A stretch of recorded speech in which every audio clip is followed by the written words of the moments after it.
Welcome back to another episode of Downloadable Content. We are SJ. And Alex Herschel. Today we are going to talk all about the Nintendo news that's been coming out. Let's get right into it.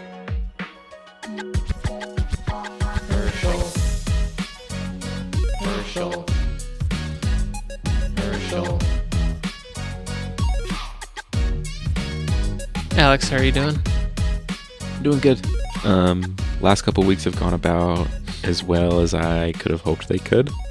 Lots of little things, lots of big things, so cannot complain. How about you? So it's like a good thing? Hmm? The way you said it just made it sound like, oh, it went about as good as they could. So I was like, oh, did it kind of suck? No. No. I mean, there was lots and lots of good things. I went to Disneyland, which was great. Nice. My favorite musical artist finally started putting out new music after a 6-year lapse because of he had some contract issues, and so he decided to wait out his contract so he could sign a new one that gave him a bit more control and a share of his revenue. So he waited 6 years. I've waited 6 years, and he's putting out new music again. And his new single is phenomenal. So if any of you were ever Jon Bellion fans, he's back. Go ahead and listen to his new music because it's sick. So What's his name? John what?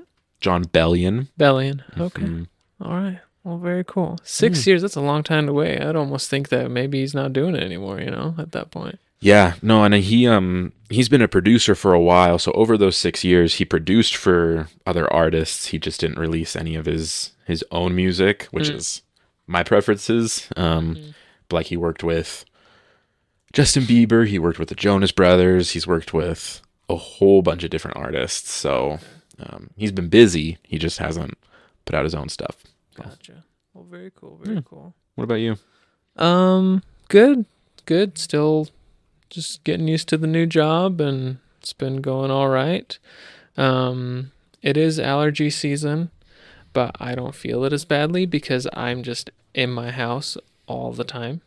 I don't really leave. I only leave the house I literally drive my car twice a week, which is a little weird, but yeah, I'm gonna count my blessings because I'm not having to deal with allergies so much.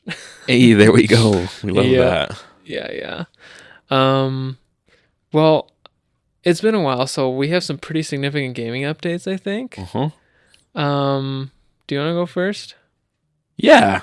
I finished Shadow of the Colossus, so I started Star Wars Jedi Survivor. Y'all should remember that we have a review for Jedi Fallen Order that we did, and we both enjoyed the game. You were, I think, a bit more positive on it than I was. I had some things that I wanted them to change in the sequel. And, I've put maybe 8 hours into it, I want to say, at this point. And they fixed a lot of the problems I had. Yeah, I'm really enjoying it. 8 hours is long enough to have a pretty good understanding of how much you like a game. Yeah. No, that's awesome, dude. They changed a lot of things. They brought some things back, which were great. So I'm excited to see where it goes. Although I did take a little bit of a break from it because I decided to do a Pokemon Nuzlocke again. Because why not? So what triggered that need? That Pokemon itch? So when I'm in the house doing laundry or cleaning or something, generally, I have podcasts I listen to, but for the most part, I just prefer listening to YouTube videos. And for whatever reason, there's this Pokemon YouTuber who solely does Nuzlocke content. Which one? Pokemon challenges. Yeah, his stuff has been really mid lately. It's been very, very lackluster, but he put out one that I watched and I got hooked, and I was thinking about it and thinking about it and thinking about it. And I hadn't played Pokemon in a year. So I was ready to play some Pokemon. And so I'm going through that. It's going pretty well. I just finished the 7th gym. Oh, dang. Okay, you're pretty far. Yeah. Yeah. So I'm about to go do, all this stuff with, I'm doing it on Shining Pearl. So I'm about to go do everything with Team Galactic. And then I'll have the 8th gym, the Elite Four, and Cynthia, and we'll be good from there. Had a couple kind of devastating losses, though. Uh-huh. I lost my Star Raptor pretty early, which, in fact, it didn't even make it to a Star Raptor. It was still in its second stage when I lost that. And I recently lost my Blissey, which was unfortunate because it was a really, really good tool. That tank, huh? Yeah, it was kind of sad, but it's going well. So we'll see if I actually win it this time. The last time I did a Nuzlocke, I lost in like the second to last fight. So, what rules are you running? Are you allowed to use items mid-battle? Not in battle. No, Not mid-battle. Okay. No. So Pokemon can have held items, right? But I can't just heal them up with potions or full restores or anything.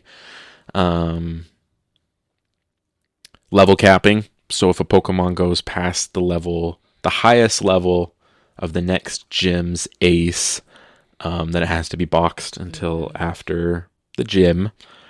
Are you running the dupe clause?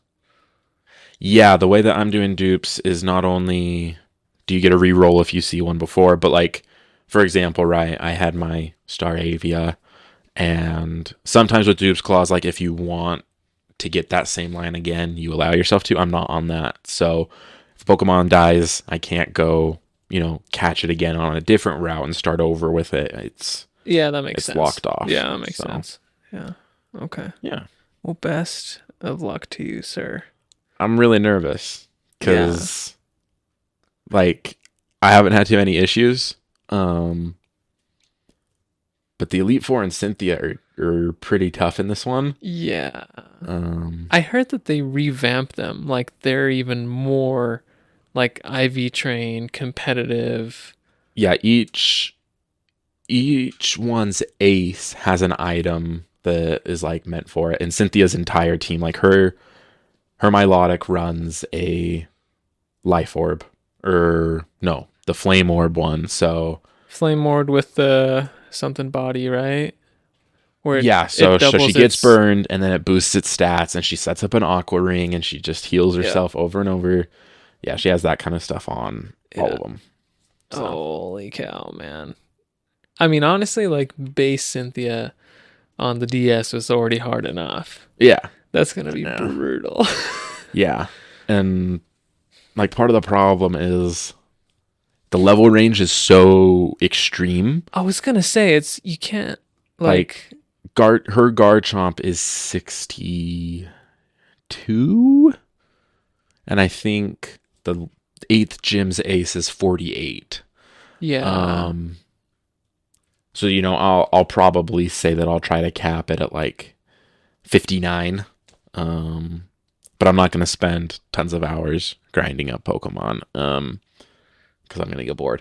So you'll start the Elite Four like at around 59-ish. Right, so that as it's going level through, up a couple times, it'll get to 60 or 61, and then I'll probably still have a little bit of a disadvantage on the Garchomp, but right. That makes sense. Yeah.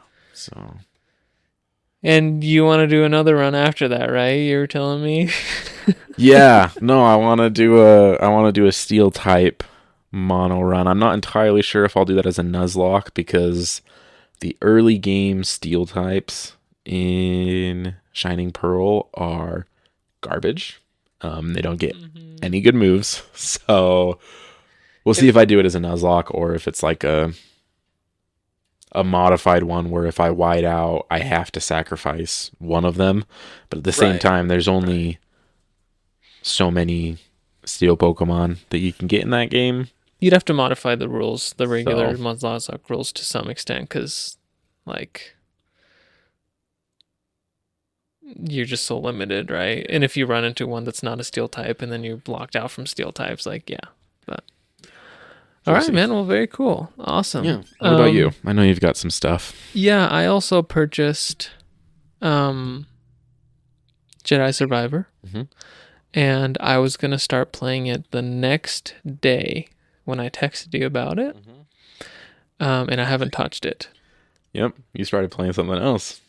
Yeah, did you see? I saw it on the Discord, but we haven't talked about it at all yet. Okay, yeah. Zaruma, aka Jordan, bought me the game. It's a full price game. It hasn't been on sale. It just came out like within the last month or so. And he bought it for me. And I was like, Jordan, like, what? Like, this isn't even on sale or anything. Like, you paid full price to buy this for me after you bought it for yourself. And he's like, I wanted someone to talk to about it. And I was like, well, I gotta play this game now. You know, I'm gonna have to bench Jedi Survivor, sadly. So I started playing Avowed. It's it's like this AAA. The closest comparison I can make in terms of gameplay is like Skyrim. But the combat is a little more sophisticated and you have more options. You do build your character like a certain way. You do want to specialize in a couple things. So like, you can build them to be like a fighter with a big, war axe or hammer or something, or you could do more of a stealthy type, bow and arrow, or magic. And magic in this game, it uses wands like Harry Potter. So you use a wand and you have a book in the other hand that allows you to use all these different spells and stuff. But eventually over time you can like master those spells so that you don't need the book to rely on those spells and things. Yeah, the health system is pretty interesting too. So like your health does not regenerate at all, even outside of combat. So you have to manage your resources wisely in that sense, but they are pretty forgiving with how you can heal. So, if you sleep at a camp, which you can do at many, many times, like throughout your playthrough, you heal all the way up. You can eat food to heal up. There's cooking. And it's pretty simplified, so it doesn't really feel tedious. If you're just picking up resources, you're going to have what you need to heal up. But one thing that's interesting is mid-battle. So like with most games, right, you pull up the menu, you eat a bunch of food, you unpause, and then your health is magically at 100. You can't do that. So like if I choose to eat food mid-battle, I'll eat the food like really fast, but then my health generates very slowly, gradually. Like your body's like digesting and processing it. Yeah. So like it's not optimal to use food mid-battle. So you want to use potions for that. And potions, it's not instantaneous, but it's like very rapid. It'll heal you up right away. But even then, you have to go through the animation of he opens the bottle, drinks it, puts it away. Like, it's a good 2-3 seconds, which mid-battle, you have to really be careful. And you have to plan out your battles and stuff. So it's been really cool. So far I've recruited like 2 companions, 2 guys that are with me. They're interesting. The voice acting's been good. The world is very bright, vibrant, very beautiful. It's very intentionally crafted. A lot of love and care has gone into this game, I can tell.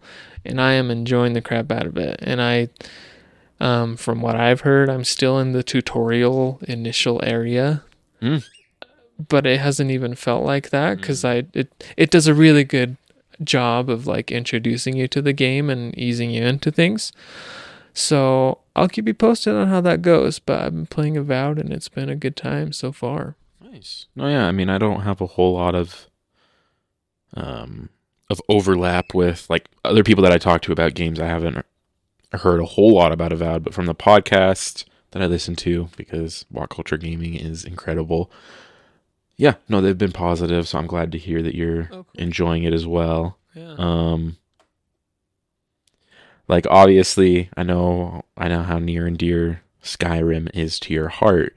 Um, After your initial experience, do you think that this game is like potentially as replayable as Skyrim? Considering all the different options that you're given. It might be. Okay. It might be. I guess like because I still don't know how big the world is, or like what kind of flexibility I'm gonna have and what side quests are gonna open up. I'm not 100% sure, Fair but yeah, I think it. I don't know. We'll see. We'll see, man. Very cool. I will say, the music has been good, but like the Skyrim music, at least up to this point, it trumps Avowed. You know, Skyrim music is just so good. Streets of White Run, White Fall, whatever it is. Yeah, Run. Yeah, it's a banging track, right? As someone who hasn't even played Skyrim, it's a banging track. Yeah, so it's so good. Yeah. Anyway, cool. All right, so we had a Nintendo Direct today. Yes, surprise out of nowhere. Yeah, I didn't know that this was happening until after SJ had watched it and was like, "Oh, we should talk about it tonight." And I was like, "What do you mean?" And so went and watched it. Yeah, so we'll just kind of go over what we want to from it. Yep, I've got notes. Great. You go ahead and kind of guide us through. I think there's only 2 or 3 things that I really want to, or that I have thoughts on. Okay. So go ahead. All right. It started off with Dragon Quest 1 and 2 HD remake. That looks beautiful, man. That art style, man. Oh my word. It's incredible. They know what they're doing with that art style, but I will not buy it. It's just Dragon Quest isn't my thing. I figured out. Me neither. And I right, because you played Dragon Quest 11, right? Mm-hmm. Yeah. And you play like a lot of it, right? I put a little over 10 hours, I'm pretty sure I put into it. And, no, I mean, do you remember when I first got back from my mission and I was like Octopath Traveler. I know, dude. And then I tried the demo and I'm like, oh, this is not very fun to play for me. But that art style is gorgeous. The HD 2D, it's stunning. But I don't really blame you for not, dying to play it. I'm glad it exists. Right. But yeah, Octopath. I actually played that demo too. I don't know. It felt. Yeah. I just felt kind of neutral about it. Like I don't. It's fun. Yeah. Turn-based RPGs just.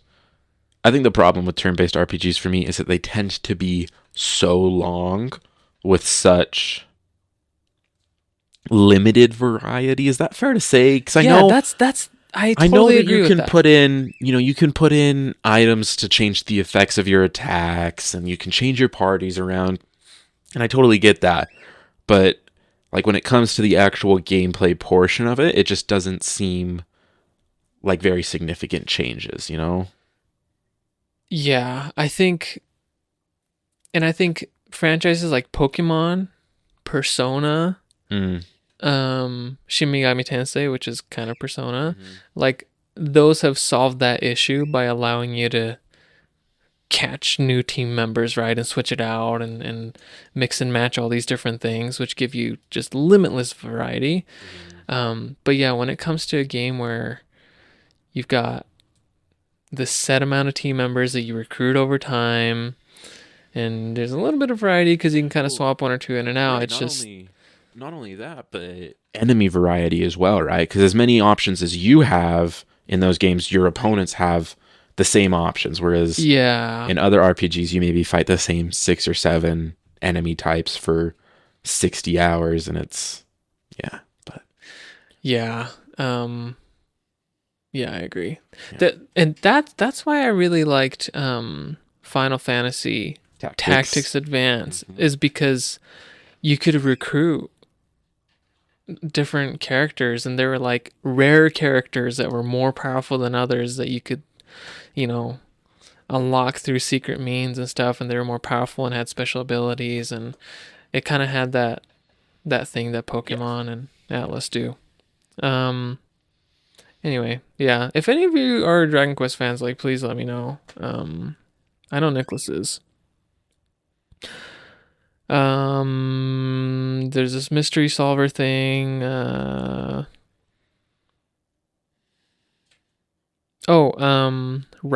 Remastered.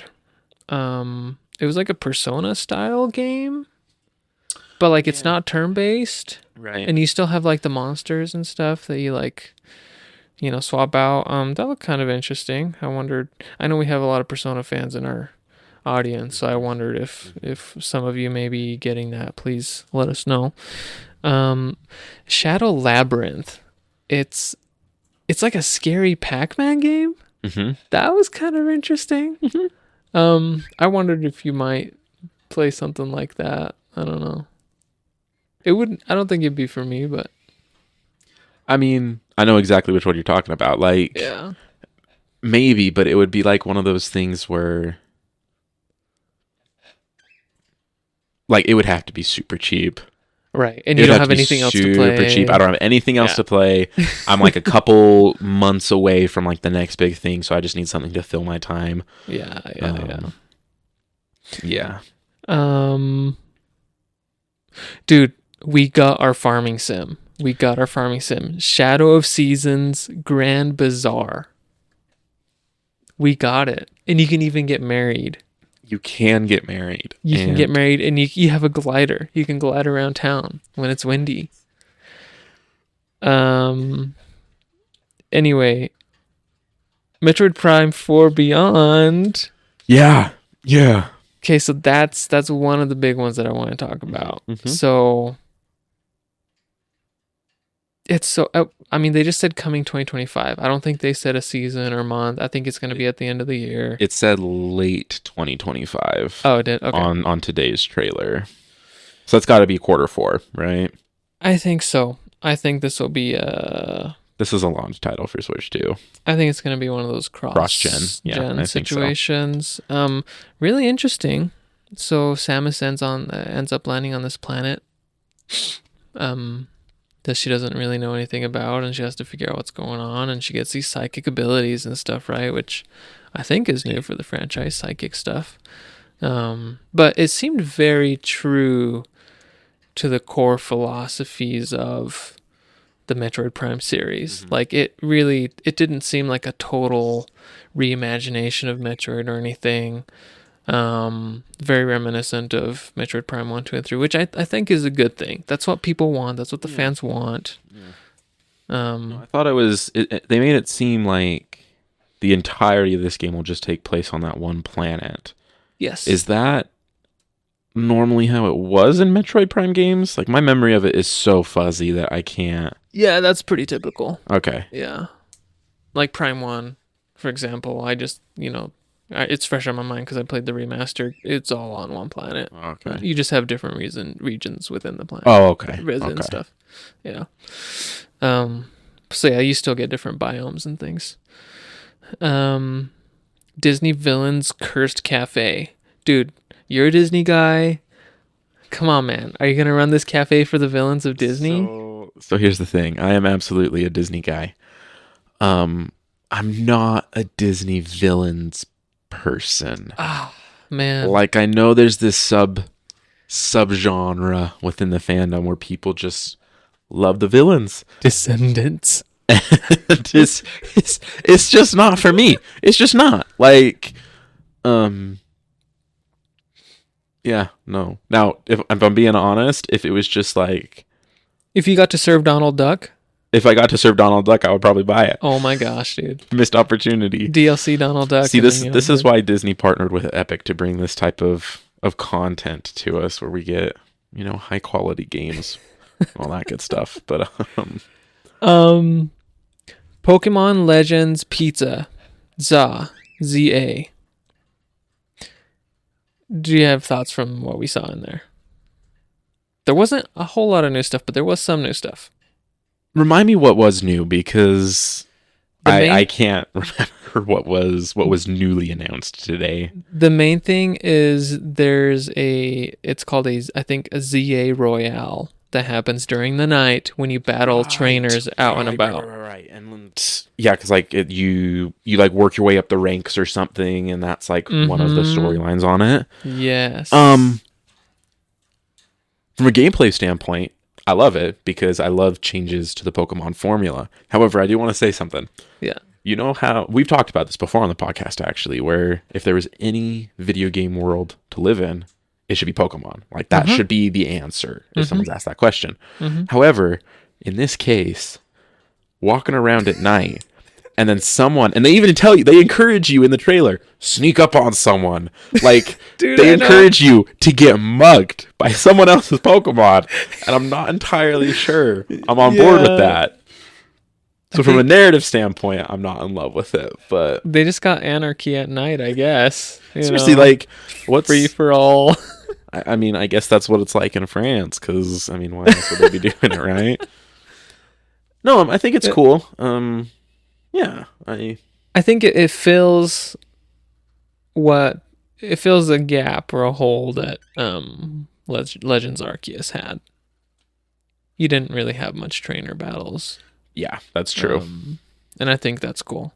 And I'm still very, very interested in this game because I think the battle mechanics alone really interest me, and I hope it's good, but I like the idea of being able to actually command your Pokemon and stuff. It's kind of more like how it plays out in the anime is what it's going to be in the game. Yeah. And I like a lot of the ideas that they have. So as long as it performs well and isn't choppy, then I think I'll be in pretty big support of it. I'm sorry, I got to do this real quick. I'll ask you this. What starter do you think you're going to go with? Chikorita. I know everybody hates Chikorita, but I don't know. I think Meganium's kind of cute looking. I honestly pick my starters solely based on looks. Like 100%. And I almost never pick the water starters because there are way other water Pokemon that I know I'm going to like more than my starter. And I've had the issue where I ended up replacing my starter water Pokemon with a different water Pokemon I catch later on. So I just never do that anymore. And I don't like Tepig. I do not care for that design. I think it's, I don't know, just another firefighting. Interesting. And I don't like how the final evolution looks. Tepig is cute, but like, why do they all gotta stand up on two legs, man? Like, keep them animals. They're monsters, pocket monsters, not pocket humanoids. Sorry, that's a whole nother story. Who are you picking? I'm picking Tepig. 100%. No, I really don't like the Totodile line. Totodile's okay. It's not my favorite, but and I don't like the Chikorita line. Like, I don't think I've tried Chikorita runs on Heart Gold, and it doesn't do it for me. So I am kind of hoping that they have some kind of surprise secondary typing on the third evolution like we got in Legends Arceus. That would be cool. I think that will definitely happen. Like if Meganium got like a fairy type or something. People are convinced that she gets that. Because they had like a fairy type move, right? Yeah. In one of the trailers, yeah. And like people are saying, well, for Alligator it'll be water and dark. I don't know what they're going to do to Emboar, because like his whole thing is that the design is based on like a wrestler, right? Like his final evolution, he's supposed to be like a wrestler. Yeah. So I don't know how they're going to change him for firefighting. He's just going to have to look like super different or something, but we'll see. We'll see. Yeah, going back to what you said about mugging people in the streets, I didn't like that either. To be honest, I was like, what? So you're not just fighting fair and square? Like you start the battle and then you can sneak up on a trainer and just attack him? Like I'm totally good with the fighting at night and having that tournament thing.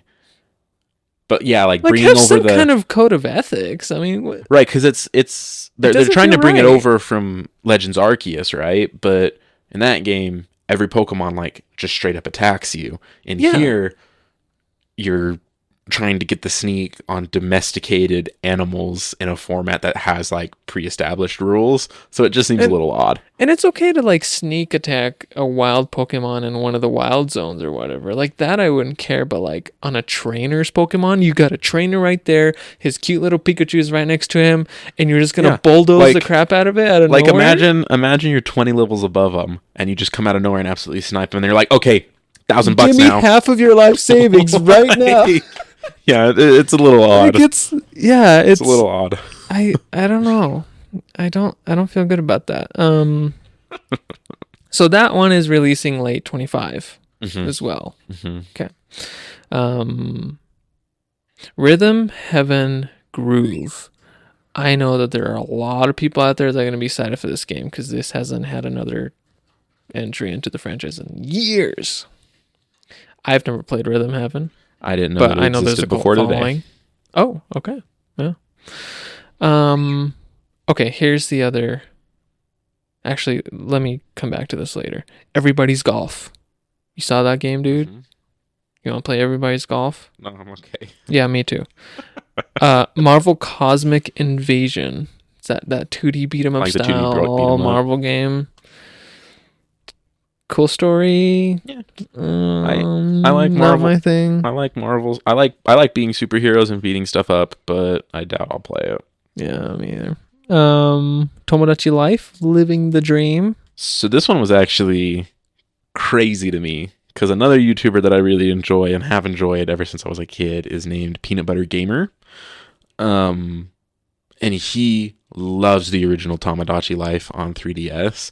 I never played it, but like the stuff that you can do in it is so freaking funny. So I love that they're getting another game. I think it's great. Yeah. I know this one is gonna be very, very popular. I never played Tomodachi Life, so I don't think I will. But yeah, let us know what the hype is all about. Okay, before I talk to let me talk about this thing and then I'll talk about another thing.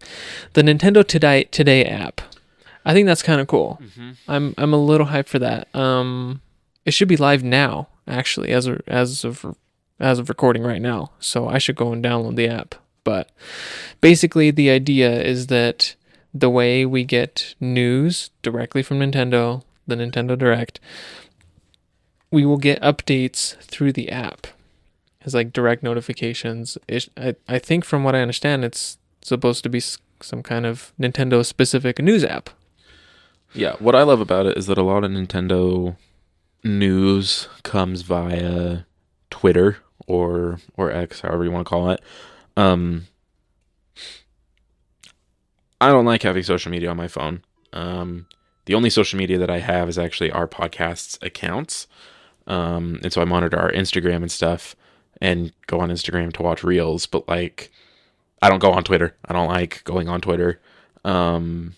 And so the fact that Nintendo is finding a way, and I'm like, oh, well, I don't have to worry about all the downsides that come from other social media sites and having it straight from them. I'm like, great. Now I won't have a direct sneak up on me again, because I'll get all the notifications straight there. Straight from the source. And I'm actually very cool. Huge favorite of this. Me too.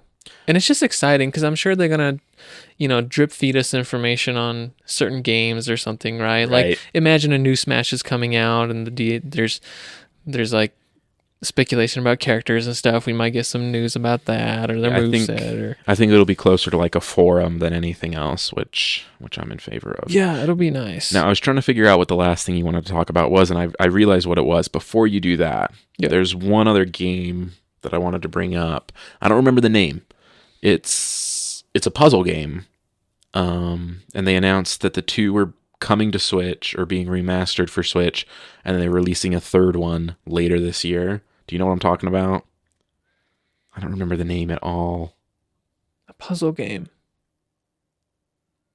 Remind me what it's like. Like the art style is all 2D. It's like you're climbing towers or lighthouses or something. I'm totally spacing it. I probably didn't take note of that one. Anyway. Okay. Well, we'll come back to that. Go ahead and start talking to us about that next part. Virtual game card. So up until now, I could be wrong because I don't own two Switch systems, but my understanding is if you had a digital purchase on one account on one system and say you owned a second Switch, you would have to do this like transfer thing if you wanted to play your game on the other Switch system, on your Switch Lite or whatever. And it was kind of a hassle, right? Like you couldn't just like take your game and go. Take your secondary system and go and just have everything there.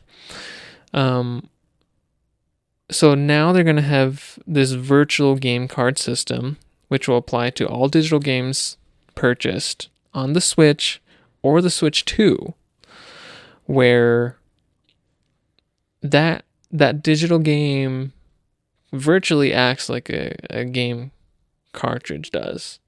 So you can load and unload game cards on up to two systems. So you can have a Switch OLED and a Switch Lite, and you can load them and unload them on either system. We don't know the details of like exactly how long that process is like, what it looks like and everything. But from what I gathered from the Direct, I think the intent is that it's supposed to be as seamless as taking the cartridge out of your Switch OLED, dropping it into your Switch Lite, and then you're good to go. Very easy. But you don't have that physical act of doing that. So it should be a lot more seamless. I think it's a no-brainer move. It makes sense. Another part that I liked about it is that you're allowed to borrow or lend out your game to anyone in your Nintendo Switch Online family group if you have one of those. Like, for example, I'm in a family group with my mom, my sister, and my little brother, and Erica, my wife. So if they wanted to borrow one of my games, I can lend it to them for 2 weeks. And then after 2 weeks, it comes back to me. Very cool. I like it. I think it's great. And it'll work across to the Switch 2. So if you buy a game and you have a regular Switch today, you buy a game on, say, Metroid Prime 4, for example. Maybe you don't have the money to buy an upgraded Switch 2 or whatever. You buy Prime 4, you play it on your regular Switch. Once you have money or you buy the Switch 2, you don't have to re-buy it again, or you don't have to buy, it'll just work on the Switch 2 with whatever physical or graphical enhancements that there may be for that. Again, that's not confirmed. That's just speculation. But I don't know. I think it's cool. Yeah, no, I think this is solely a positive thing. The only thing that I wish was different is I wish that the loan time was a little bit longer. 2 weeks is a little short. I don't know many games that you can beat in 2 weeks unless all you're doing in your free time is playing games, which is totally cool. But for me, it's not quite as functional as I'd like it to be. But that's also something that they can adjust in the future, right? Once they have a system in place, if they can find a way to upgrade it to a month loan, then they shouldn't have to launch an entirely new system or anything, right? So, and I think it's kind of intentional because I don't think Nintendo would want us to lend out a video game and then have someone in our family completely finish it and then never buy the game. Mm-hmm. So I think the 2 weeks is intentional because it's going to give them a taste of the game and then they're going to want it for themselves and buy it. That's what my question though was, okay, once the 2 weeks is up, can you just lend it out to them again the next day and then they can continue where they left off? Or would the save data be wiped? So they had they had a note on the screen during that segment that save data is not deleted when it's transferred back. Oh, good. Okay. So I'm not entirely sure how quickly you can lend it back. I'd assume that you at least can. I don't know if it would be like, oh, you have to wait a week to lend it to them again. And that wait period will completely change how this lending system works, yeah. Because if you could just lend it to him again the day after, then it's really not a problem. Right. So, yeah. Yeah. That game series that I was talking about is Monument Valley. If Oh you yeah. remember hearing about that. Mm-hmm. I was intrigued more so by the art style than anything else. But anyway. Yeah, so that's everything coming to the original Switch. Now, in less than a week, the Switch 2 will have a direct of its own, where they will talk about launch date, price, launch games. I'm sure they'll do a little bit of a deeper dive into some of the features that they teased in the original reveal trailer from a couple months ago at this point, 2 months ago or something like that. Yeah, I think so. So, with everything that we saw today, and having had time to kind of ruminate about things, what's coming on Wednesday? What do you think we're going to see? We're going to see the Switch priced at $399.99. It's going to drop November 2025. There will be a Metroid Prime 4 Switch 2 slightly enhanced edition. If you bought it on the regular Switch, I bet you get the same benefits by doing the virtual card thing. Right. Yep, you probably don't have to rebuy it to get the benefits. We're going to see Mario Kart 9. And we're going to see a new 3D Mario game. I 100% agree with everything that you just said. Pricing's absolutely going to be that way. I'm going to get some slander for this. So we're going to get a little spicy for a second. Oh boy. I really don't like that Mario Kart is on the same level of franchise for Nintendo as Smash Brothers, a 3D Mario, a 3D Zelda. I really don't like that. I know people love Mario Kart. Mario Kart's great, okay? I don't dislike Mario Kart, okay? I spend a lot of time playing Mario Kart. But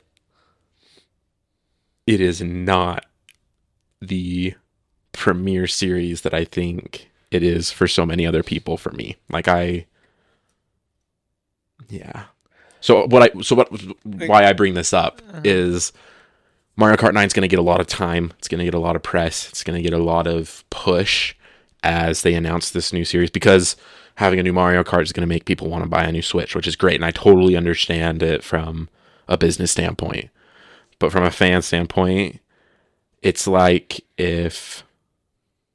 I'm trying to think of like a good comparison, but it's like if you're a fan of something and a company spends 30% of their time talking about something that like you would be okay with them just spending their time and resources on other stuff instead.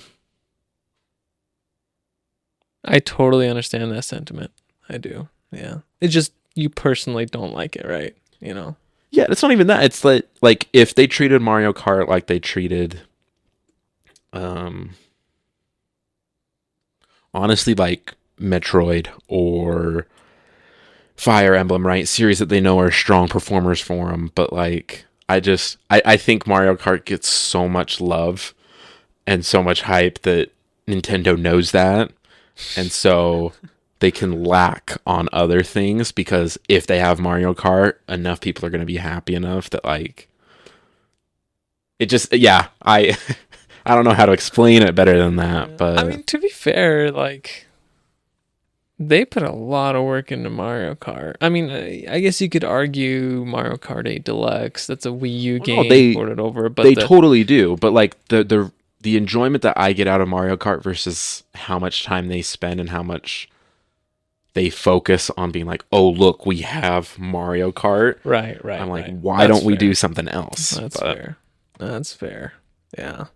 Who knows? Maybe next week it'll come out and we'll see the trailer and there'll be enough changes that I'll just be completely shut up and I'll be dying to get my hands on the new Mario Kart. You're just gonna be like, dang, I love how Donkey Kong looks now. I'm gonna put down that $70.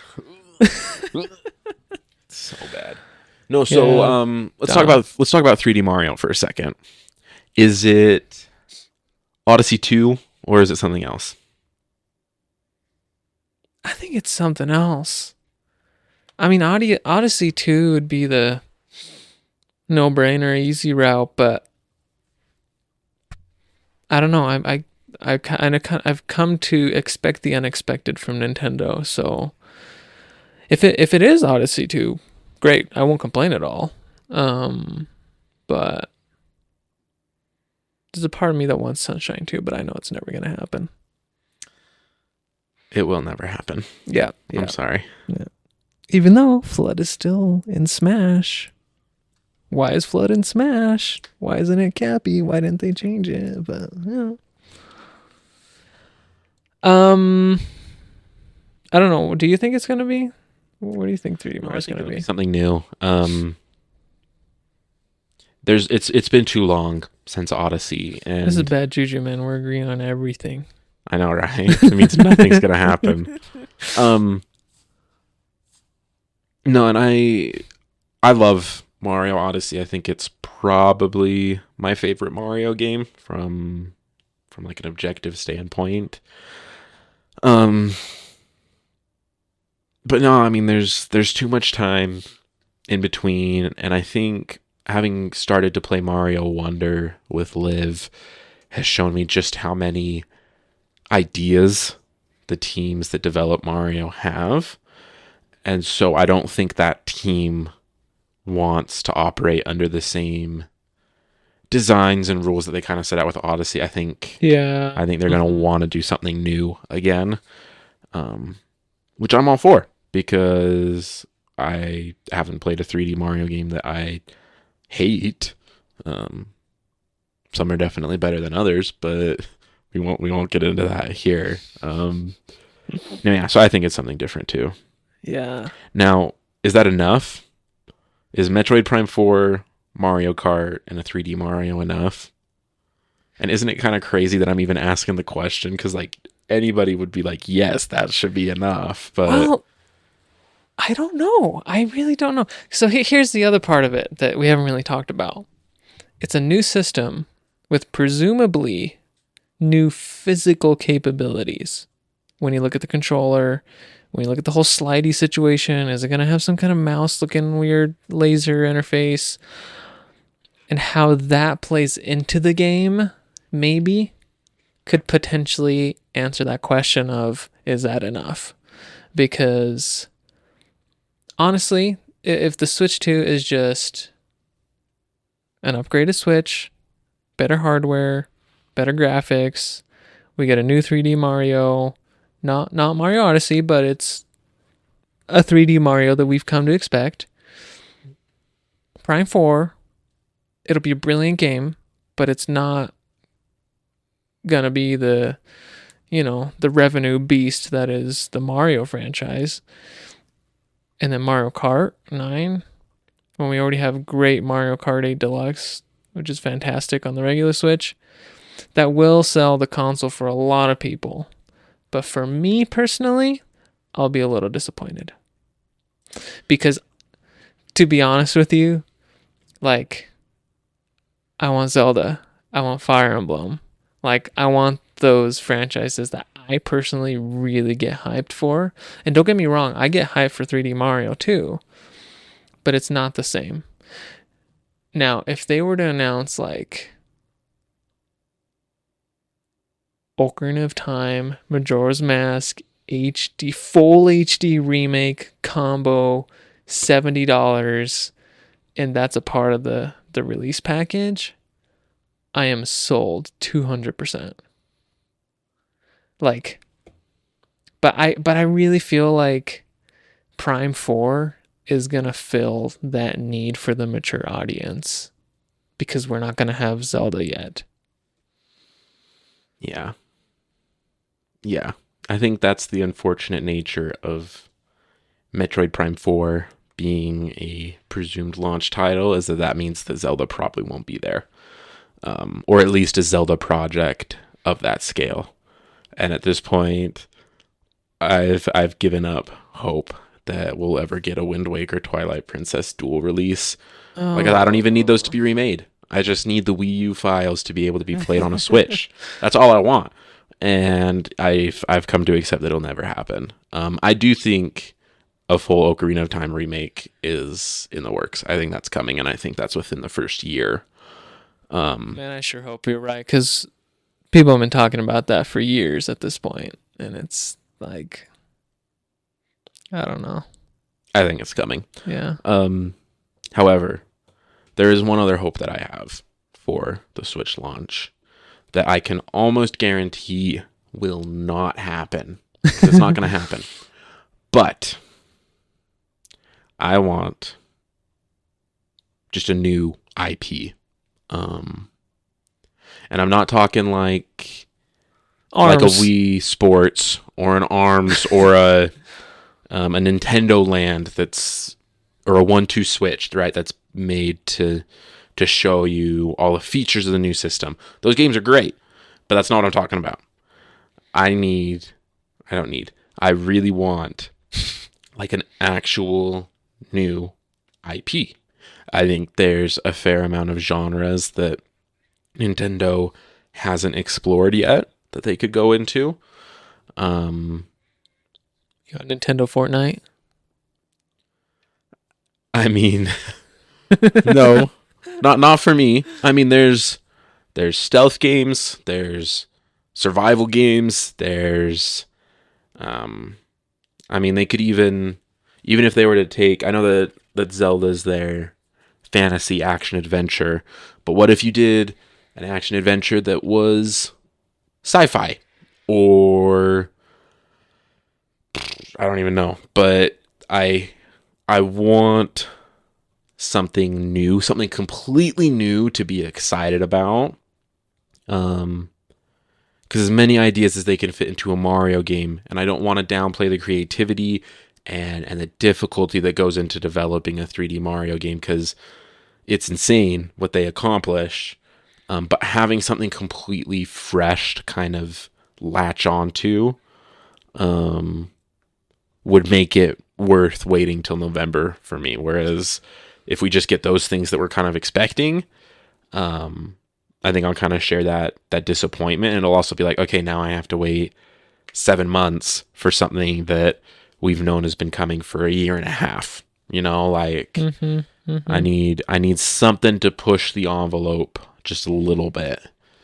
I do think if there is a right time, quote unquote, right time to drop a new game with a brand new IP, doing that on console launch day, I think will probably give it the best chance that it's got than any other time in the life cycle of a console. Because more people are willing to give it a shot, because, to be honest, there's just less options, right, on launch day. Right.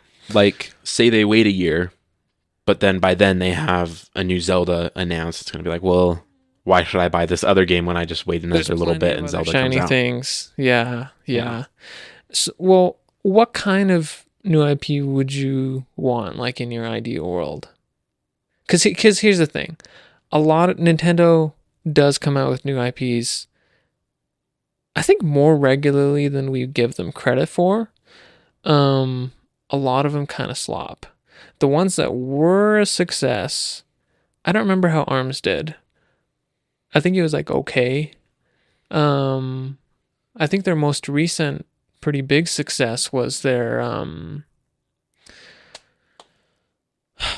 what is it? It's like that one where it's like a workout one for the Switch, where you have the thing and you like push the, you know what I'm talking about? You're like jogging and you're running and you're with the game comes with this thing. The Ring Adventure Ring thing? Ring Fit Adventure. That game was pretty successful. But they're kind of niche, right? Like, relatively speaking, Yeah, like I mean, Splatoon is the most. I think Splatoon is the newest franchise that I would actually consider a success. Yeah, because it's had new iterations and stuff. But so it's obviously based on that, like, it's a pretty big risk, right, to slap a new franchise on a game. But yeah, what would you want? That's a great question. Because here's the thing. Question. Because if they come out with a new franchise, we're going to see the trailer for it. I could totally see a situation where you're like, hey, I'm not getting it. That's totally fair. That's Yeah. totally fair. So, I think if I had kind of the choice, it would be a action adventure 3D platformer with a sci-fi setting. So it's literally Zelda and Mario as far as the gameplay in a sci-fi, not Metroid, because Metroid's a little bit too alien-y and isolationist for what I'm visioning in my head. Not that that's a bad thing. I'm gonna play Metroid Prime 4, okay?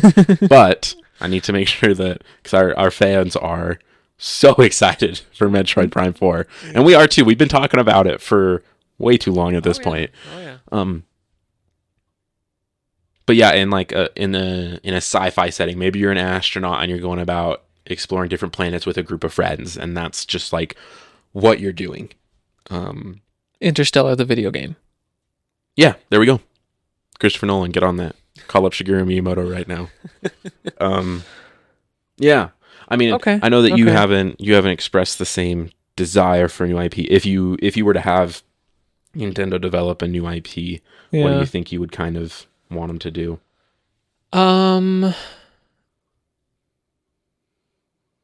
I actually would be more interested in a game that takes their existing IPs and slaps them into some kind of new video game concept like Smash Brothers.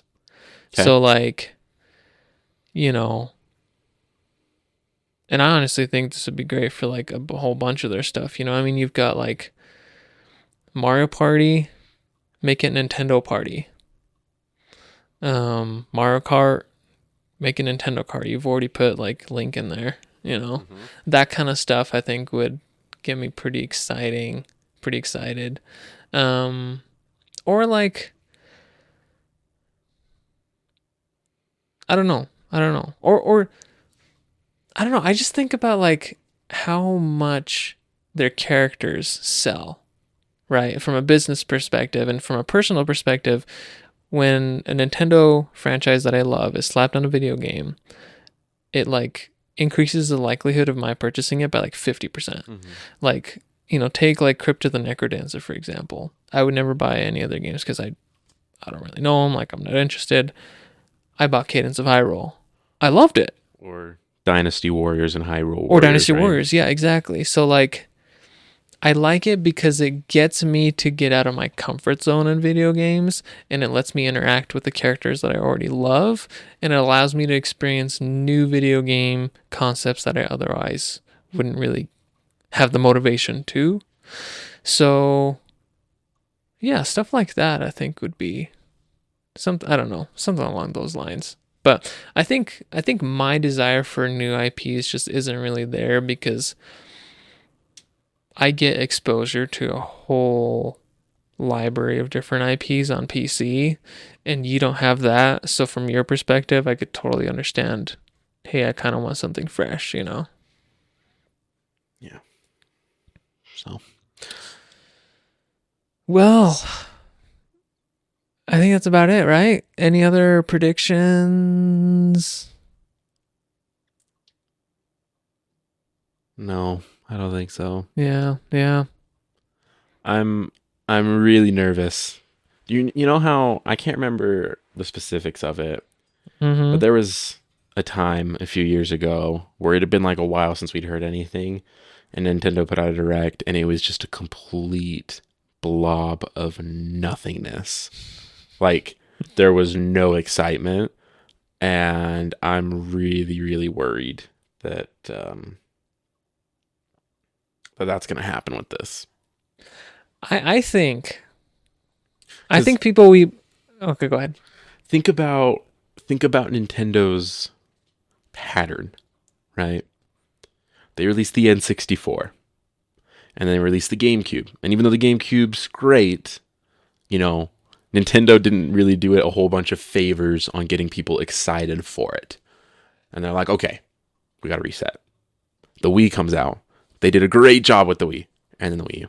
And they're like, okay, the Wii U did not do well, so now we got to switch it up. So they did the Switch. Oh, dude, no, don't.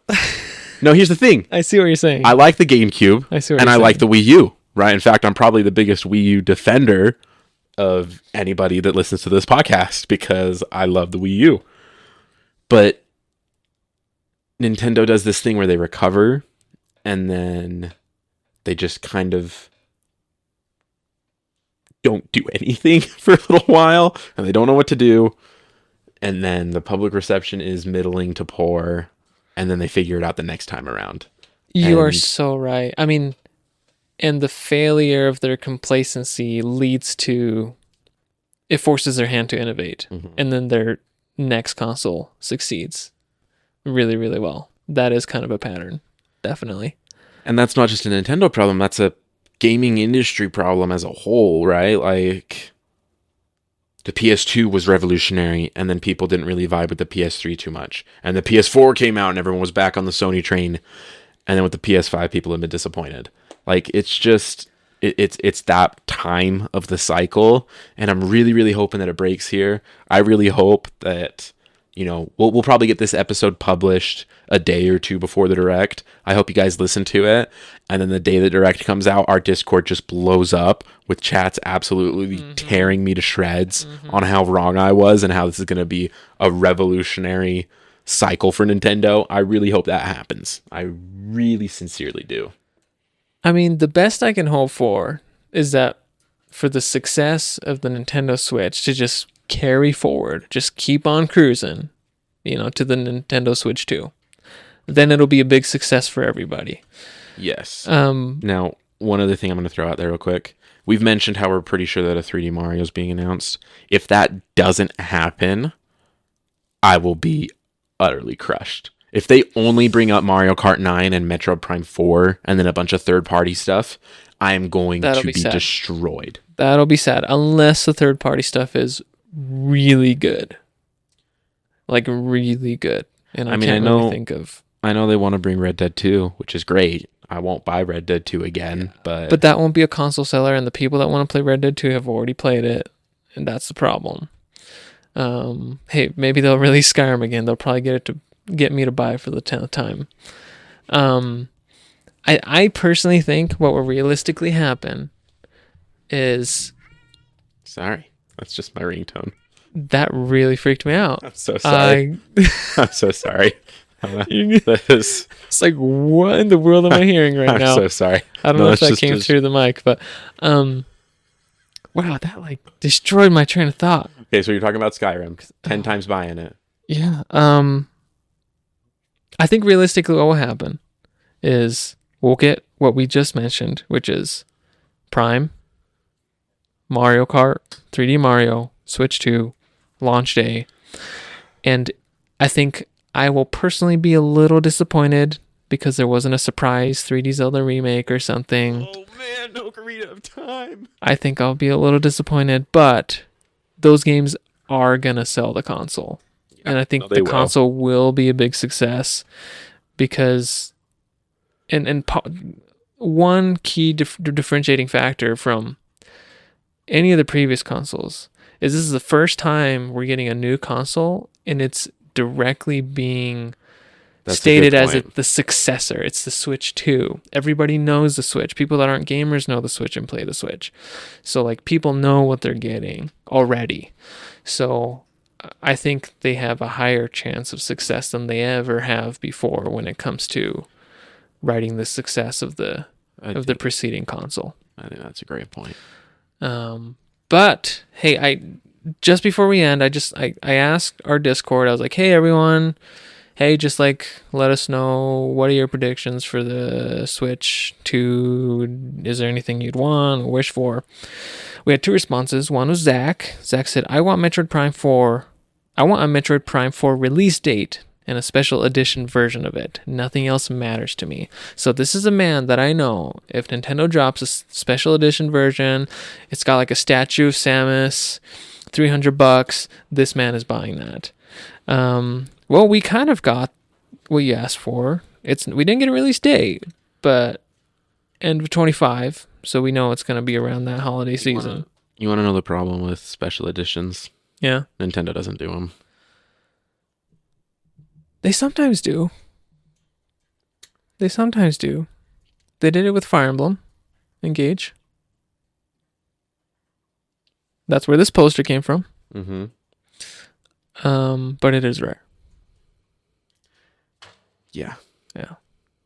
And I don't think I mind that they don't do special editions. They do console and controller skins way more than like actual special or collector's editions for their actual games. Yeah, true. They also did it for Zelda. They had special editions for those with statues and stuff. Yeah. The other response we got from Greatbird, our Twitch streamer here, Mario Odyssey 2 release. So this man wants an Odyssey 2. I'd be down for it. I really like. I love Odyssey. I just don't think it's gonna happen. I would too. I'll be honest though. Like I do need it freshened up a bit. Like you said, it's been a long time since Odyssey. Everybody knows how the gameplay goes. The way Mario controls and interacts with the enemies and the environment would have to be significantly revamped for me to be interested in a Mario Odyssey 2. I don't think Odyssey gets enough credit for. Like, just think about how many different types of enemies you can control and those different abilities that come up. Yeah. Way more than any other power-ups we've ever had.